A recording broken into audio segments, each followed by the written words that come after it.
ஆகாத காரியம் ஏதாகிலும் உண்டோ? எல்லாரும் சொல்லுங்க. ஆகாத காரியம் ஏதாகிலும் உண்டோ? ஆகாத காரியம் ஏதாகிலும் உண்டோ?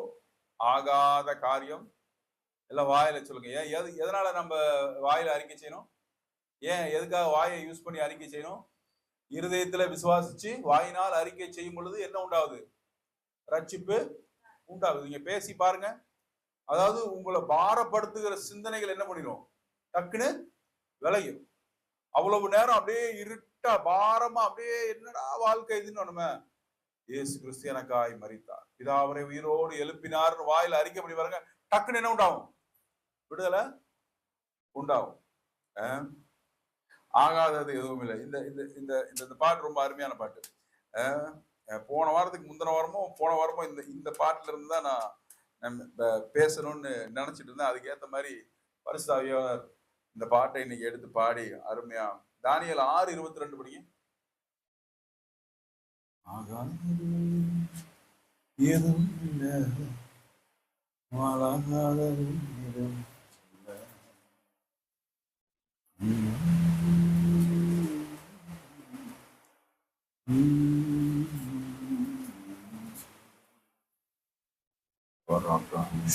சிங்கங்கள் என்னை சேதப்படுத்தாதபடிக்கு தேவன் தம்முடைய தூதனை அனுப்பி அவைகள் வாயை கட்டி போட்டார். அதேவென்றால் அவருக்கு முன்பாக நான் குற்றமற்றவனாய் காணப்பட்டேன். ராஜாவாகிய உனக்கு முன்பாகவும் நான் நீதிகேடு செய்ததில்லை என்றான்.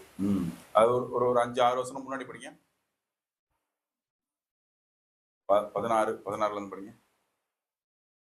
ராஜா கட்டளையிட அவர்கள் தானியேலை கொண்டு வந்து அவனை சிங்கங்களின் கெபியிலே போட்டார்கள். ராஜா தானியேலை நோக்கி, நீ இடைவிடாமல் ஆராதிக்கிற உன் தேவன் நீ தப்புவிப்பார் என்றார். ஒரு கல் கெபியினுடைய வாசலின் மேல் கொண்டு வந்து வைக்கப்பட்டது. தானியேலை பற்றிய தீர்மானம் மாற்றப்படாதபடிக்கு ராஜா தன் மோதிரத்தினாலும் தன் பிரபுக்களின் மோதிரத்தினாலும் அதை மேல் போட்டான். பின்பு ராஜா தன் அரண்மனைக்கு போய் தாமுழுதும் போஜனம் பண்ணாமலும் கீதவாக்கியம் முதலானவைகளை தனக்கு முன்பாக வர ஒட்டாமலும் இருந்தான். அவனுக்கு நித்திரையும் வராமல் போயிற்று. காலமே கிழக்கு வெளுக்கும் போது ராஜா எழுந்திருந்து சிங்கங்களின் கெபிக்கு தீவிரமாய் போனான். ராஜா கெபின் கிட்ட வந்த போது உயர சத்தமாய் தானியேலை கூப்பிட்டு, தானியேலே, ஜீவனுள்ள தேவனுடைய தாசனே, நீ இடைவிடாமல் ஆராதிக்கிற தேவன் உன்னை சிங்கங்களுக்கு தப்புவிக்க வல்லவராய் இருந்தாரா என்று தானியேலை கேட்டான். அப்பொழுது தானியேல், ராஜாவே, நீர் என்றும் வாழ்க. சிங்கங்கள் என்னை சேதப்படுத்தாதபடிக்கு தேவன் தம்முடைய தூதனை அனுப்பி அவைகளின் வாயை கட்டி போட்டார். அதேவென்றால் அவருக்கு முன்பாக நான் குற்றமற்றவனாய் காணப்பட்டேன். ராஜாவாகிய உனக்கு முன்பாகவும் நான் நீதிகேடு செய்வதில்லை என்றான். அப்பொழுது ராஜா எவ்வளவு இந்த தானியேலுக்காக கொஞ்ச நேரம் கர்த்தருக்கு நன்றி சொல்லலாமா? இந்த தானியேல் ராஜாவுக்கு எவ்வளவு விசுவாசம் பாருங்க. ராஜாவுக்கு இன்னொன்னு சொல்ல போனா ராஜாவுக்கு பாசத்தை பாருங்க. ராஜாவை என்ன சொல்றாரு தானியேல்கிட்ட? ஏன்னா ராஜாவை ரொம்ப சூழ்ச்சியா மடக்கி என்ன பண்ணிட்டாங்க? அந்த உத்தரவை பிறப்பிக்க வச்சுட்டாங்க.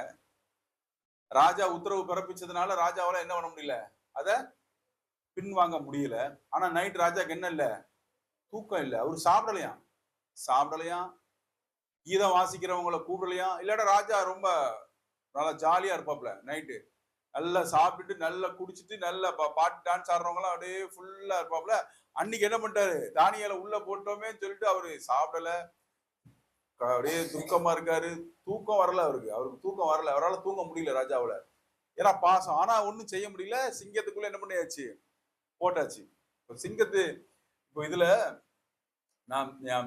நாம யோசிக்க வேண்டிய விஷயம் என்னன்னா, சிங்கத்துடைய நேச்சுரல் கேரக்டர் என்னது? சிங்கத்தினுடைய நேச்சுரல் கேரக்டர் என்னது? நம்ம நிறைய இதுல பாக்குறோம் இல்லையா? சும்மா விளையாட்டுக்கு கையை உள்ள விட்டு சிங்கத்தினுடைய கூண்டுக்குள்ள கையை உள்ள விட்டா சிங்கம் என்ன பண்ணிடுது? விரல கடிச்சிருது. இவங்க அப்புறம் தான் இவங்களுக்கு தெரியுது, ஐயோ சிங்கத்து கூட போய் விளாண்டோமேன்னு சொல்லி விரல் என்ன இல்லை. நிறைய பேருக்கு அந்த மாதிரி நிறைய உண்மையிலே நடந்த விஷயங்கள் நம்ம பாக்குறோம். இப்ப இந்த சிங்கம் பசியல, ஒரு சிங்கம் இல்ல 4-5 சிங்கம் பல பசியா அதை விட்டுட்டு நிறைய நாள் சாப்பாடு போடாம அதுக்கப்புறம் என்ன பண்றாங்க, தானியலை தூக்கி உள்ள போடுறாங்க. எதனால? ஏன்னா சிங்கத்தினுடைய கேரக்டர் என்னதுதான், சிங்கத்தினுடைய இயற்கையான கேரக்டர் என்னதுதான், அது எல்லாத்தையும் அடிச்சு சாப்பிடுவோம். அதுக்கு என்ன தெரியாது, நன்மை தீமை தெரியாது. அதுக்கு என்ன தெரியாது, இவன் தானியேலு, இவர் தானியேல் இல்ல, இவர் ஜெபம் பண்ணுவாரு, இவர் ஜெபம் பண்ண மாட்டாரு, இவர் 3 வேளை தேவனை தொழுது கொள்வார், அதெல்லாம் என்ன பண்ணாது, சிங்கத்துக்கு தெரியாது.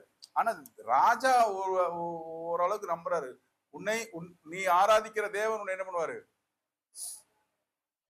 இப்ப சிங்கத்துக்கு ரத்த வாட வந்தா அது என்ன பண்ணும், சிங்கம் ஏதோ வச்சு டிராவல் பண்ணுது. இப்போ என் ஆத்துமா நீரோடையை வாஞ்சிக்கிற மானை போல கதறுகிறது அப்படின்னு சொல்லி தாவீது பாடுறாரு இல்லையா. அதுக்கு பின்னாடி இருக்கிற ரகசியம் என்ன, நீரோடையை தேடுகிற மானை போல. அந்த பாட்டு பெர்மான்ஸ் பாட்டு தானே, ஃபாதர் பாட்டு தானே.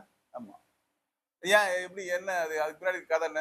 ஒரு நாள் பிரதர் ஜஸ்டின் இதை எக்ஸ்பிளைன் பண்ணிட்டு இருந்தாரு. நானும் என்ன நினைச்சிட்டு இருந்தேன், நீரோடையை தேடுகிற, ஒருவேளை தண்ணி குடிக்க தேடும் போல இருக்கு மானை அப்படின்னு சொல்லி நம்மளாம் அப்படிதான் நினைக்கிறோம். தண்ணி குடிக்கிறதுக்கு நீரோடையை வாஞ்சிக்கிற மானை போல கதறுகிறேன் அப்படின்னா, ஒருவேளை தண்ணி அவ்வளவு தாங்க எடுக்கும் போல இருக்கு, நீரோடையை ஒருவேளை தேடுது போல இருக்கு அப்படின்னு சொல்லி அந்த பாட்டுலாம் நம்ம எழுதி பாடுவோம். நிறைய இடத்துல இந்த பாட்டு இந்த ஸ்டான்ஸா யூஸ் பண்ணுவாங்க.